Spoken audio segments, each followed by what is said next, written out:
Welcome to Inspire Campfire, a podcast where ordinary people tell their stories of extraordinary adventure. These are campfire stories meant to inspire the rest of us to light the fire within, get outside, follow our dreams, and return to tell our own stories. Ready? Let's strike the match.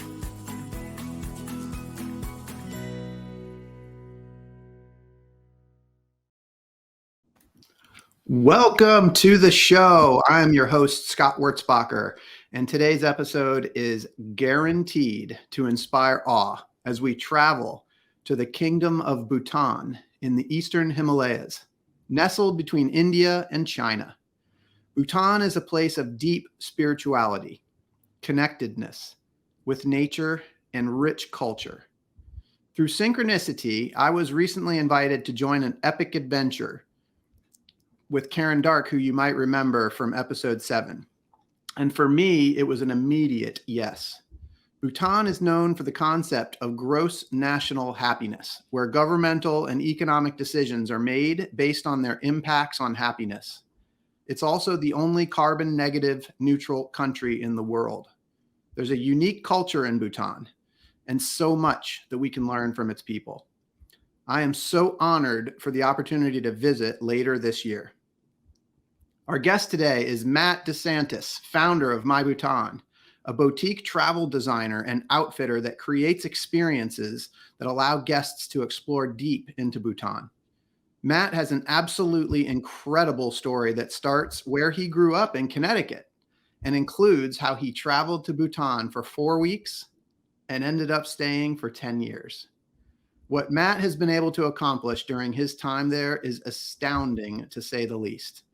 According to his LinkedIn profile, he's a travel specialist, a technologist, a social entrepreneur, and an explorer.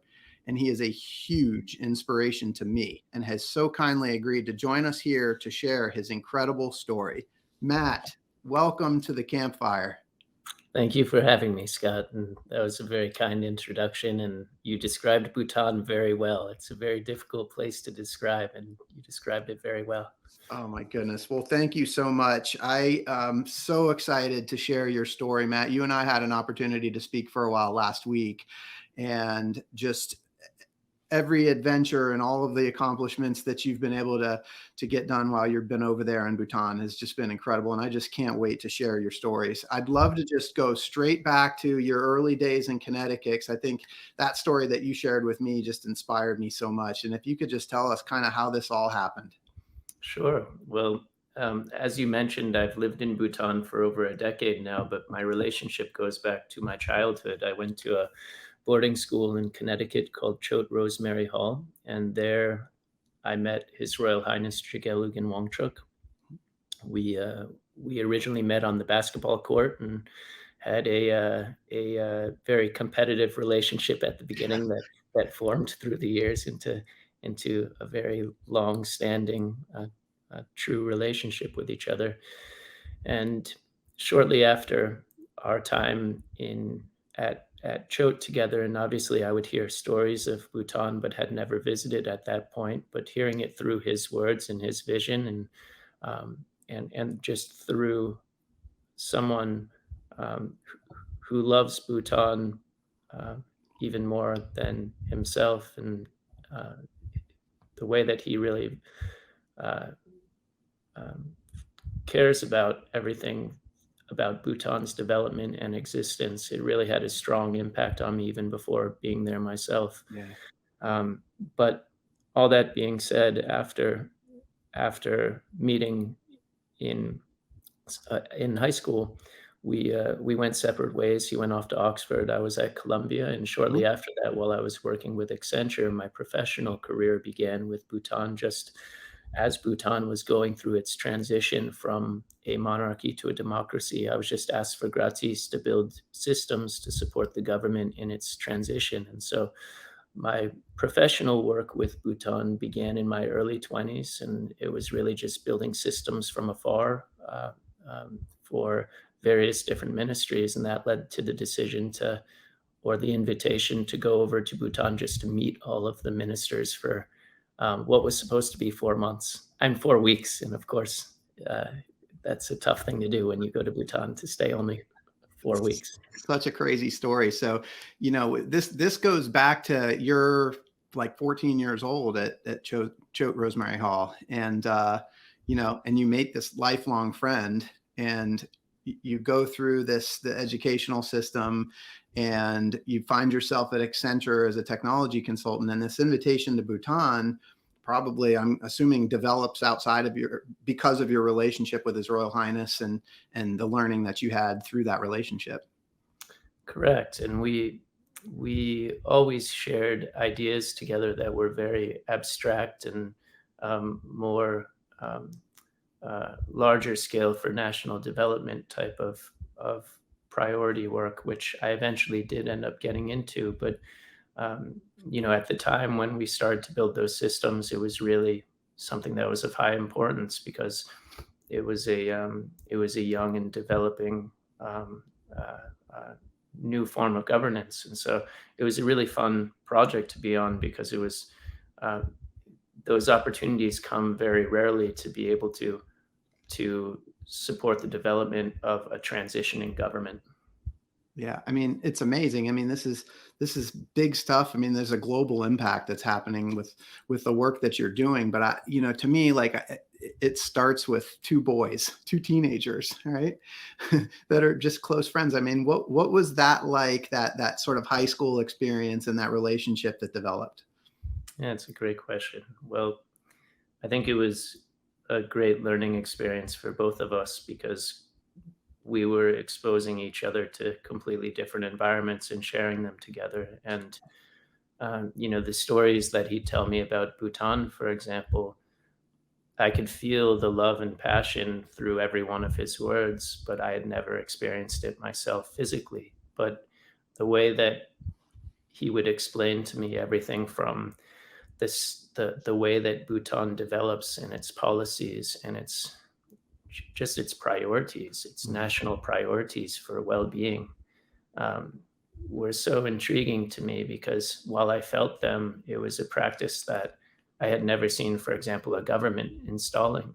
And to be able to learn that at such a young age, but to actually learn it through words and not through seeing it, and then years later going to see it myself made a really strong impact. And the same on the other hand, the experience that His Royal Highness had in the United States to be able to,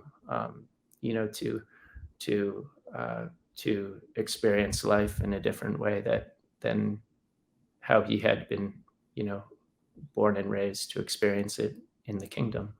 So it was a friendship that was filled with a lot of shared experiences and teachings from one to another.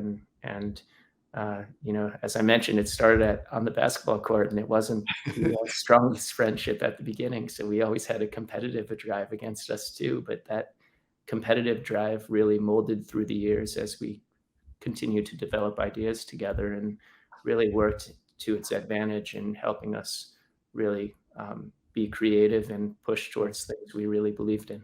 Yeah, I mean, it's such a beautiful thing. I mean, you guys were there together, kind of like helping each other to understand one another's culture, and that, like, it sounds like that created an awareness for the both of you, which is really special. And so I want to hear about this, this 4 weeks that turns into 10 years. Like, Sure. When you first got that invitation, what was that like for you? The invitation to come over, like, what was going through your mind at that time? And, what did you think was about to happen? Well, I had no idea when I first left that I was going to stay in Bhutan for more than the 4 weeks. I think that was the last thing that was on my mind. I took the long road there. I had a friend who also worked with Accenture at the time, and he decided to leave the job and to go and hike in the mountains, to hike through the Pyrenees, to transverse them. And we had been reading this old book by a man who had trekked across the Pyrenees, I think 16 times, but it was years back, 30, 40 years prior to the time we ended up going and doing it. And he had this idea to go and follow that book and to try to recreate that path. Wow. And so he invited me to join. And at the time, I had never been in the mountains before. I grew up a big water person. I loved, bigger wave surfing, and I loved um, being in the ocean, but I had never grown up near the mountains at all. And so the plan was actually to spend 40 plus days crossing the Pyrenees and then head over to Bhutan afterwards. And obviously that journey through the Pyrenees was a real eye opener for me and really prepared me for a lot of the work I ended up doing in life later. Um, and but I had never been in the mountains before, so it was a really exciting time filled with some challenges. And um, but by the time I reached Bhutan, again, as I had mentioned, I had only thought that I would be there for 4 weeks. But right when I arrived, the royal bodyguards picked me up, and the next thing I knew, that evening, I was near to the southern jungle. And then the next 8 weeks we spent just crossing the jungle and meeting different villages, and exploring Bhutan through really the footsteps of how His Royal Highness explored it when he was a child. And I didn't realize it at the time, but many of my early adventures in Bhutan, when we'd go to different parts of the country, largely places that were very less traveled, His Royal Highness would explain to me that these were places that he would go with his father, His Majesty, when he was younger. And he was, to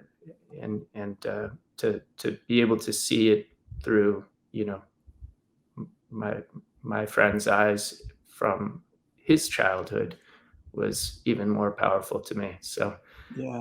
the 4 weeks was an impossibility from the beginning, because I didn't even make it to a meeting until the first 8 weeks. So at what point did you realize, like, this isn't going to be 4 weeks? I think right when I entered the jungle, to be honest with you. Okay. It's such a beautiful.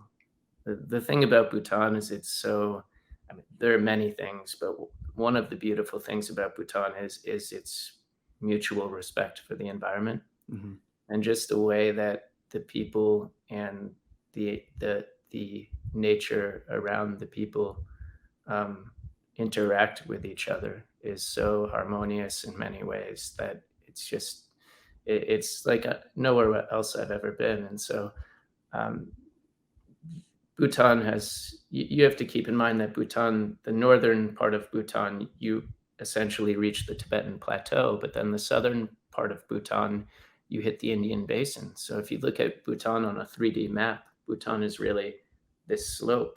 And then you have just beautiful valleys and glacial rivers carving their way through, and all these different altitudes, and everything from high glaciers to, as I mentioned, really the deepest, most untraveled rainforests in the world. And so this is why Bhutan is one of the 10 hottest biodiversity, or the 10 biggest hot biodiversity hotspots in the world. Yeah. So I'd say right when I started to see just how beautiful the outdoors are in Bhutan, and then connecting that with the communities and seeing how that outdoors works so well with the people who live around them, and you see it in the everyday nature of the people. It's just so heartwarming being around anyone in Bhutan, just because of the spirit of Bhutan and its people. Yeah. So there's this point at which you're in the jungle and you're like, okay, this isn't going to be 4 weeks. I'm wondering, and I'm sure my listeners are too, like, what about your family back in the United States? Like, what are they thinking? Like, Sure. Yeah. I had to give that call. That wasn't a very pleasant call the first time. But they were very supportive, obviously. And it's a challenging thing, just mindfully um, to have so much of your life and your relationships and your everything that you had developed to date in one country, and then go and establish something somewhere else for a long period of time. and especially the added challenges of leaving, uh, uh, uh, from an economic perspective, a largely developed country, and going and helping um, essentially create an industry elsewhere. Yeah, that's the amazing part. That's just so cool. Like, so, I know the invitation sounds like it was to go over and help with technology essentially. But you also, you mentioned that you'd never been in the mountains before. But Mhm. Matt, you have become an award-winning world-class explorer. And that happened during this whole experience. And I just have to believe that there was something in your heart beyond technology that, like, yes, you got the invitation, but there had to have been something deeper calling you to say, yes, like, this is something I need to go do.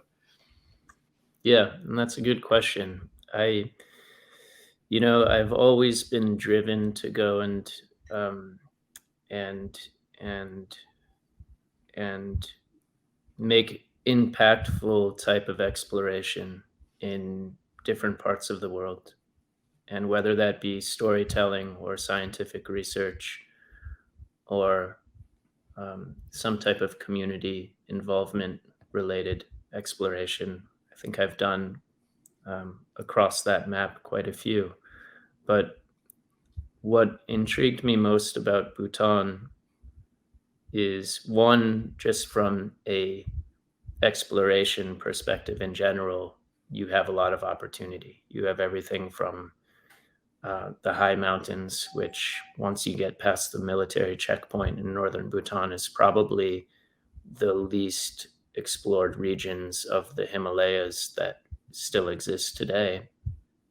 And then you have all of the river systems, which have been, which we've done a lot of work mapping a lot of the system, a lot of the rivers that hadn't been mapped before, and doing rafting expeditions through them. Mhm. And you have the southern rainforest. And I mentioned before how well protected it is. The southern rainforest is essentially half of it is royal property, and the other half is open to the public. And so the rangers do tremendous work in that park to just protect a lot of the wildlife, and it's for that reason that you have uh, um, a very large number of endangered animals there, and they're living peacefully for the most part.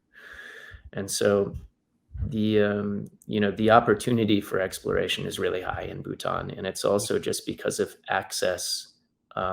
Previously hadn't really been done much before, and then, but for me that's not enough. And so adding these scientific research components or opportunity for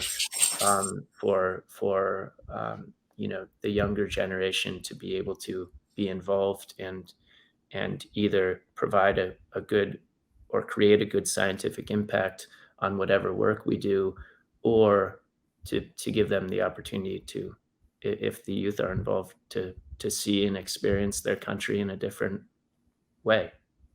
So that's what really inspires me to get out and go into the more extreme environments, I suppose.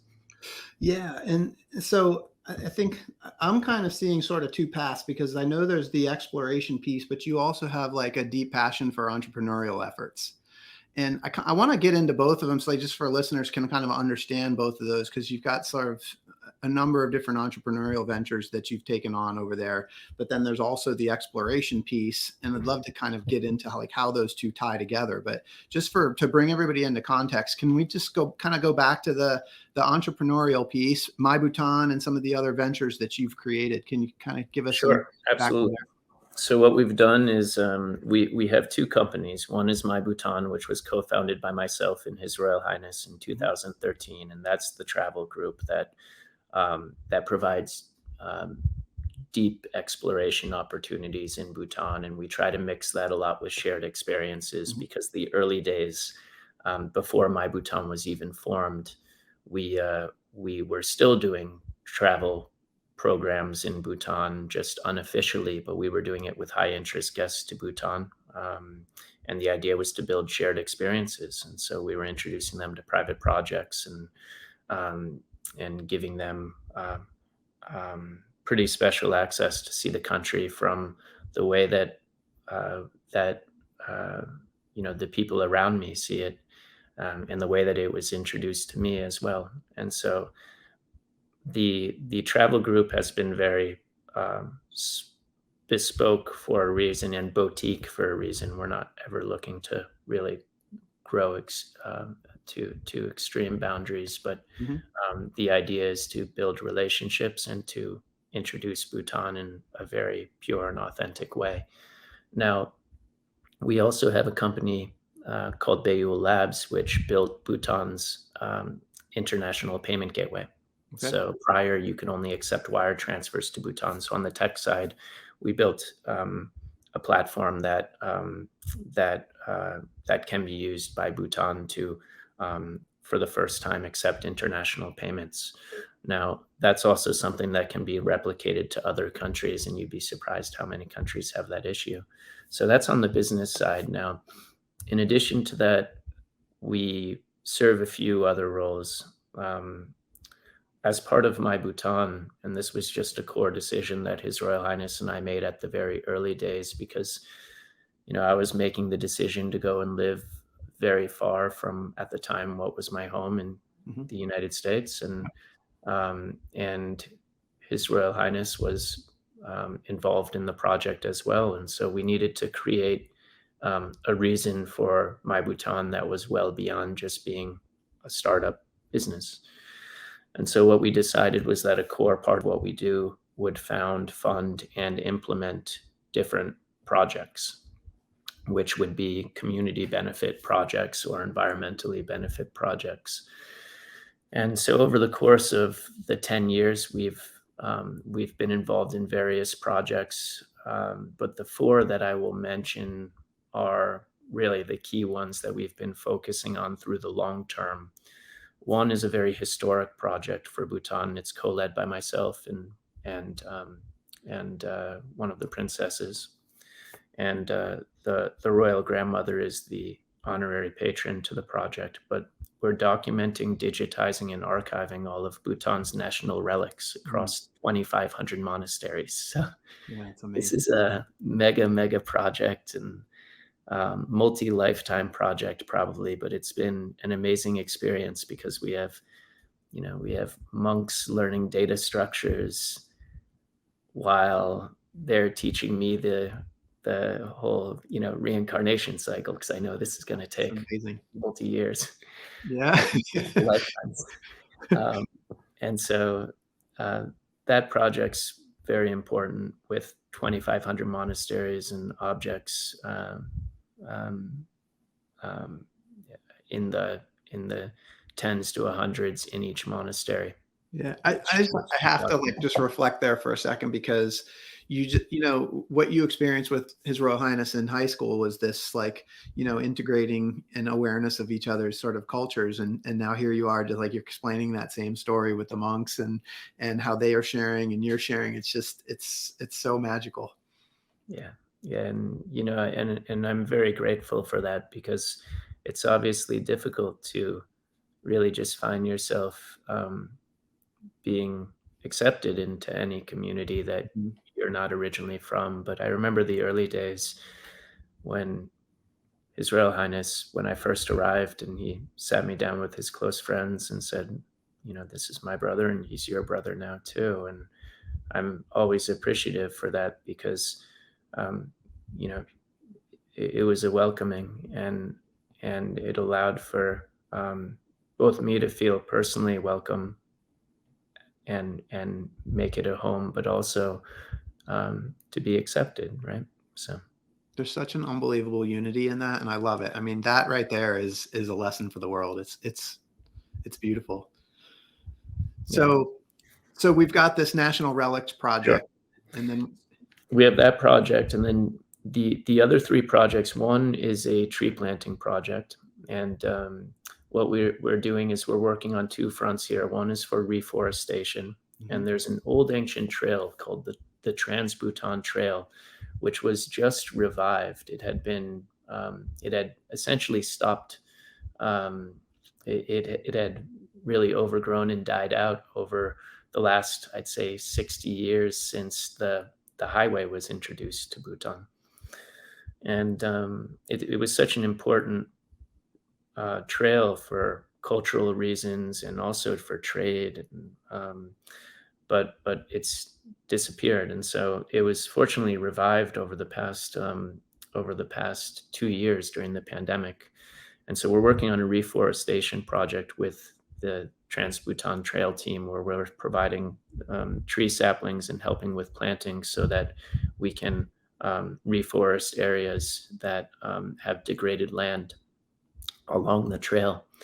And then the other portion of that project is actually a fruit-bearing tree project. And we're doing that both with farmers on their individual properties, but then as well, we're doing it with the central monastic body. And so we're doing it at monasteries, and we're doing fruit-bearing trees on their land, and then the monks become the caretakers of those trees.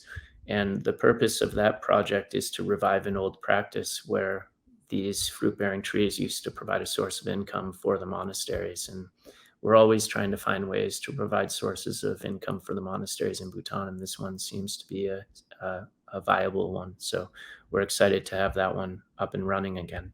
Yeah, and you were mentioning when we spoke last week that all of these projects, you guys, the idea is to get them started and then turn them back over to the people that it's benefiting, and I think that's just really amazing. Correct. So we fund, and implement them, but we always hand it to a respective party who we work with along the way as we're funding, and implementing. And then we hand it off to a respective party and only provide support after that in whichever ways we see are helpful, if any. But the whole purpose here is to really inject this work into the community and have them become the respective and rightful owners, because it's for them and it's needed. And so it's been really, I think that's the most important part of all of these projects. Yeah. And it's really been the most, just personally, I think the most, life-changing in a way, because it's given, from an inner perspective, more reason for the work that we do every day. Because of the individuals and the people that it's impacting, the work that you guys are doing. I mean, and to tack on to that in terms of impact, the reforestation project that you're doing, I mean, that lines right up with the Bhutan being carbon neutral. I mean, that's a core fundamental aspect of that whole. Correct. And there are a few components of this as well. You had mentioned about Bhutan being carbon negative, but it's also, I believe, the only country in the world that has protection of its forests in its constitution, where 60% of all land area must be forest coverage. And so right now we're 71 to 73%, which is great. We're exceeding the requirement, but Bhutan continues to globalize and to expand beyond its boundaries in many ways. And just looking at the capital city from the day I arrived, and it was 70,000 people who lived there, to now probably around 130,000, things are growing fast. Yeah. And so it's very important to, I think, proactively be tackling issues, even if they're not perceived as major issues right now. It's something that's important, because you look at just globally the warming planet, and even if Bhutan is the carbon negative country in the world and has policy to protect its environment, we still see the effects of it, because we are, one, we're the highest country in the world altitude wise, but two, you have a lot of glaciers in Bhutan, and with a lot of glaciers, you have a lot of glacial lakes. And when the world is warming, and the lakes get bigger and the glaciers get smaller, and Right. that could create issues like flooding or catastrophes. So it's very important that we serve as an example to the world, because even if we are um, uh, caring for our environment in a very unique way, we still see the effects of the warming planet. Yeah, it's hard when you're a small country and you're sandwiched in between two countries that are, creating a lot of pollution. Correct. Yeah. Yeah. So, okay, we've got a few other ventures that you've worked on, Sure. or that So are still working on. the last two are I founded and chair, and His Royal Highness is the honorary chairman, the Explorers Club Bhutan chapter. Yeah. So that's been a really fun initiative.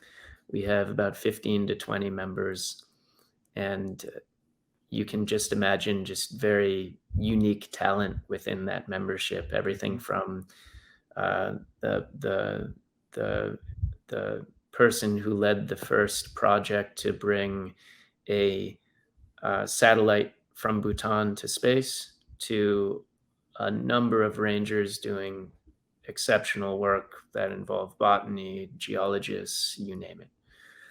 We also introduced a very new concept to exploration, which to me is very important, because I think that the former concept of exploration just globally has always kind of been this type of conquer style exploration.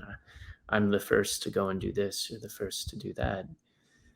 And it's always been physical exploration. Now, we have in Bhutan a very unique body of people called, in the central monastic body. And these are these reincarnated monks who have explored multiple lifetimes of human being and soul, and being able to figure out, how to live with impermanence, and how to find and seek enlightenment. And the mind works in a very powerful way when you give the time to focus on that. And so we've created a really unique exception to, I think, what exploration was always perceived to be. And this was through conversation with the headquarters at the Explorers Club, but we were able to get members into the club who are reincarnated monks. And I remember the early days, one of the Explorers Club members, who's a reincarnated monk, told me, well, I don't qualify because I've never gone and climbed mountains or rafted these rivers. And but his exploration runs deep, and what he can share as an explorer is something that many of us are very blinded to. Yes. And so we're trying to learn and implement these processes with even our physical expeditions that we do as a team, to determine ways to incorporate more spiritual and mindful exploration into that. And our hope is that it will help us become more aware of all of our work as in our expeditions. And so it's a game. That's a game changer. I mean, it's opening up a whole nother. I mean, it's always been this outer exploration, and you're taking it to the inner. And I mean, just that opens up a whole nother category. It's amazing. Correct. And also, how does that even benefit your physical explorations? If you're doing meditative practices before you go out and do a physical expedition, does that help? Does that open your awareness differently? Do you see what you're looking for differently? So it's all this concept of being connected and having this interconnectedness with everything around you. And that's a lot of the practice in itself. So by creating that interconnectedness with your physical expeditions, how does that help your research? Yeah, it's going to change a lot of things for a lot of people. It's going to change the way people think. I mean, it's a whole nother category. Yeah. So we've got a couple of other things to talk about that you're working on. Yeah, and then so the last two things are One is it involves youth in sports, but when I met His Royal Highness, as I mentioned, we met on the basketball court, and Uh-huh. he would always beat me by a little bit. He would always beat me by a point or two. Yeah. Um, and so it's his responsibility to grow sports in Bhutan. He's the president of the Bhutan Olympic Committee. And so when I came to Bhutan, originally I just thought it would be a little backyard activity, but Hmm. it ended up 800 kids were showing up by the second or third week. But I brought baseball to Bhutan 10 years back, You and did. and uh, and I would joke about it and say that I would bring it because it was a sport that I could beat him in finally. I love it. Yeah. But that wasn't the reality. The real reality was because it was something that the kids just picked up really fast. They were great at and they loved, because extracurricular activities in Bhutan, especially in the capital city, to be able to find one that's free and just open every day for you to just show up and play is very rare, and or show up and do anything really. And so it created a really nice opportunity for these kids to be able to just learn a new sport, meet friends across different schools, and have fun. And so we've developed the program into a national sport now. It's the 17th national sport, and it's become internationally recognized. So the World Baseball and Softball Confederation has recognized it as an international federation, and we are in 6 districts of the 20 now, but Yeah. we hope to get into all of them, because we have kids writing to us every day, essentially telling us that they want to play baseball in their communities. So it's been a fun project, and we've been happy to see it grow, and we've been overwhelmed by the support that we've been given. Yeah. I mean, and overwhelm is a great word. I mean, it's got to be Yeah, so much fun to see the smiles it on is. these kids' faces playing baseball. It is, Yeah. absolutely. Yeah. And it's fun too, because as I mentioned, Bhutan being one of the highest country, or the highest country in the world, it has a little international appeal because baseballs get hit farther when it's high altitude. Oh, So this is true. Yeah. yeah, so we Good point. posted a few photos on Reddit, and they had a lot of little mini viral push to it, because people were excited and interested to see if Mike Trout arrived in Bhutan, how far would he hit the That's baseball? awesome. Little easier to get a home run, maybe. Exactly. Yeah. That's awesome.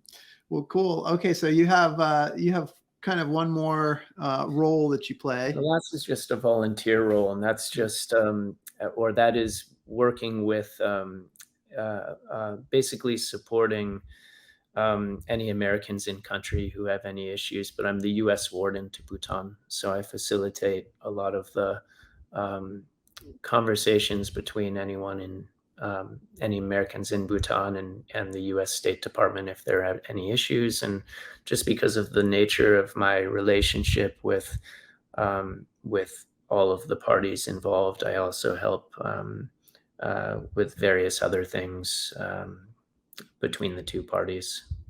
Everything from certain contributions that have been made, solar city projects, wildlife protection work, and other forms of development between the two parties. So, yeah, you name it. Yeah.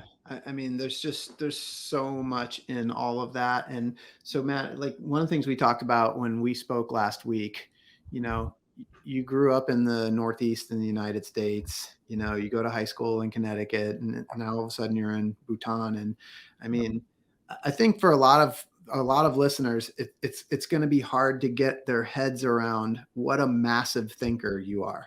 It's hard for me to get my head around what a massive thinker you are. Like your ability to think on such a global scale and to be able to tackle such big issues.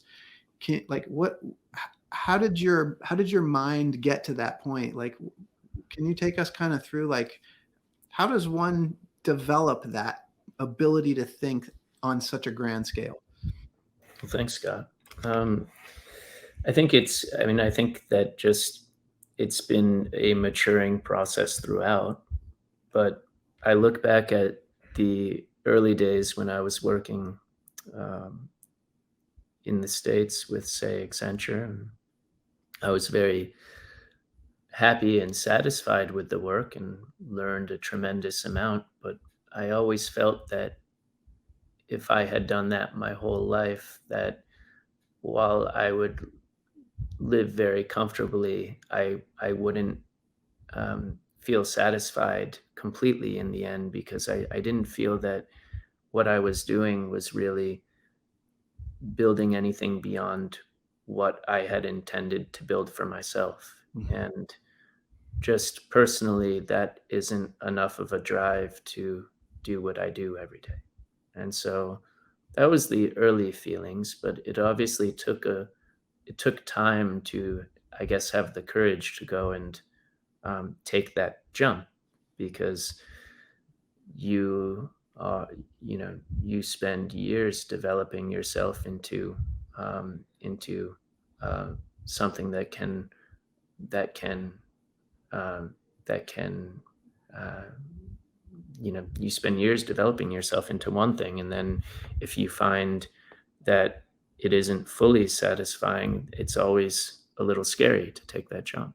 Yeah. And so that was the early stage. But then I tell you that when I first arrived in Bhutan, I remember presenting business plans, for example, to the government. And while it was very um, well received for many reasons, my mind frame was very, what was very focused on what I had learned prior to that. And, it was, how do we create the most economic value for this project? But while that was very well received, as I mentioned, it wasn't the full spread of interest in Bhutan. And so Mhm. the response I would get was, well, this is wonderful, but how do we incorporate value into this for the environment? And how do we make sure that culture is respected and preserved? And how do we make sure that there's no corruption with governance? Yeah. And so looking at it more holistically, I think really helped with all of future planning and business development, and really every action that we did as a team moving forward, because it allowed us to really um, understand why we were doing it. And once we started to develop programming into our work that was beyond our personal interests, we started to form even better as a team, and our interests became more mutual, and we we became better at what we did. There was a shared purpose, and there was something bigger than just yourself. Correct. Yeah. Yeah. It's amazing. Well, I feel like we've got so much more to cover, and I think we could probably have a couple of more podcast episodes. I definitely want to just touch on the exploration piece, because we've talked about sort of the entrepreneurial path, but exploration has also been such a huge piece for you. As I understand it, Bhutan is an area that has uh, a lot of uncharted territory by man and technology, and you're one of the few people, if any, that has explored that region. And there's just exploration runs in your blood, and I just love to hear like how you've kind of integrated kind of both of those paths, the entrepreneurial plus the exploration piece. Hmm. Well, I certainly like to go places that are, extreme and require, or could value or could benefit from different types of surveying or research, or, new projects. So, um, and Bhutan is really a wonderland for that, because there are so many areas that are so largely unexplored compared to the rest of the world. So I think one of it's just, I was fortunate and lucky to be positioned in a place where I had the opportunity to do that. And the second is, the way that we've integrated it. One, on those project based, where we mentioned the nonprofit projects that we work on, we've done various in pretty remote areas. and that's allowed us to go and have a little fun with the exploration as Yeah. well. And but the other is, we do have this unique access, and we are experts in providing these extreme journeys and expeditions. So on the MyBhutan side, we do bring select guests to certain regions, and we've basically created a part of the industry for the high adventurous traveler that didn't even exist in Bhutan before, where we'll spend 8 months building out expeditions and wrecking them and making sure that they're uh, um, both safe but also extraordinary in many ways, so that we can have clients for the first time go and do them. And so everything from the high mountains to the river systems to the jungles, you name it, we love getting out there, and that's that's a major passion. So but then the other thing I'd say is, I went back to say that I was fortunate to be put in that situation. Obviously, I think everywhere I've taken myself in life, I've always tried to find those places, even beyond Bhutan, that really were unique and restricted in many ways, and to do projects that bring value to it, rather than just go and, as we mentioned, that conquer style expedition, but bring value in what we're doing as we're there. But you know, exploration is a very beautiful thing where you don't really um, even have to adventure very far to find exploration. There are adventures everywhere. And so when I have heard people tell me in the past that, I've been fortunate to be able to explore so much in my lifetime, and I definitely am thankful for that, my response is always that there's so much to explore everywhere. And Mm-hmm. it's really an innate characteristic of every human. I mean, it's essential for the survival of mankind. It's essential for the survival of wildlife. It's essential for all of the interlinking of planets and other planets. And, that's why we explore. And so um, everyone's adventure plays a part in that. I love that so much. And this is exactly why, Matt, we have to follow that voice that calls us to adventure. And that's what this podcast is all about. So that was just so beautifully said. I appreciate it so much. I do feel like we're going to have a round two here, but there's a group of us that are coming out to see you all in Bhutan this fall. And I would love for you to just briefly share what's in store for us when we get there. Sure. And I think that we can actually piggyback off of the conversation we were talking about with the mindful exploration Mm-hmm. on this front, and being able to apply the physical exploration with mindful. But, the way that I see the program that we've built together is, while it definitely has a very deep look from a physical perspective of Bhutan, we've tied in a lot of um, um, real, I guess, masters in Bhutan on the spiritual front. And so my excitement about what we're going to be doing this fall, and possibly in the spring as well, is um, is it's a very deep spiritual exploration that is very physical based.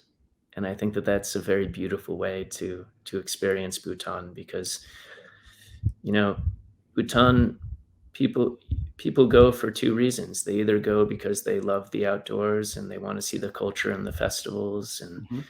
and this unique culture interests them, or they go because they understand that it's the last Shangri-La, and they understand that once you get deep into central Bhutan, you're in the heartland of really Vajrayana Buddhism. And so um, being able to connect those two with the right people, and to be able to see that physical exploration from a spiritual sense, I think will be very strong. And Karen, as you had mentioned earlier, she's very keen on helping everyone find their own journeys through that journey. Yes. And so I think it's going to be a very powerful time together. Yes. I'm excited for it. Thank you. I'm so excited, and there's going to be so much sharing. Matt, what's the best place for people to get a hold of you or to find out more about MyBhutan and the journeys and adventures that you put together for people? Sure. So we have our website is mybhutan.com, Okay. mybhutan.com. And then the email address, the easiest way to contact us, and this is a joint address for myself and a few other team members, is contact@mybhutan.com. Awesome. And we'll be posting all that in our show notes, along with some pictures and a couple of videos that introduce folks to Bhutan. And as they kind of get to know who you are, there's a whole lot more that we didn't even touch. So excited to bring more. And I'm sure when we come back from Bhutan, there'll be another podcast episode to go over our journey. But Matt, I want to finish with a couple of fun questions that I ask everybody. And so, here in the US, Hollywood loves to blow these kinds of stories up, and you're somebody for sure that Hollywood's going to make a movie about someday. So what we want to know is, when they do, who's going to be the Hollywood actor that plays you? I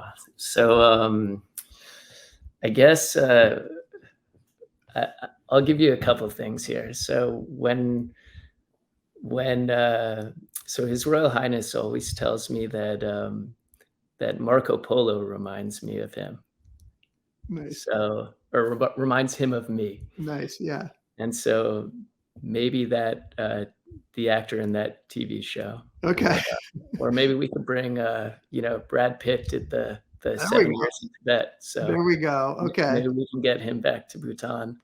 But really, actually, to be honest with you, I think like a complete unknown, because that's in many ways what, this full 10-year journey has really entailed, right? So it's always kind of diving into the unknown. And so I think it might be most fitting if it was just a complete unknown actor.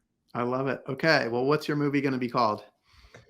I guess there's, have you ever heard of Bayul? That's the payment company, right? That's the name of the payment company. But Bayul is, what it actually means is, it means hidden lands. And the idea of a Bayul is that once you've, it can be a constant search in your life to find Bayuls, but Bayuls are physical lands that are unseen until you can see them. And it takes both physical and internal presence to find these Bayuls.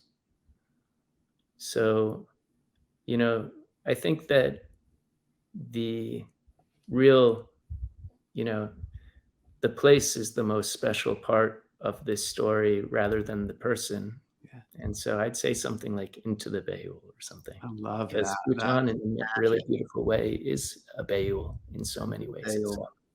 And I just learned a new word, and it's a great word. I'm going to use it. Into the Bayul.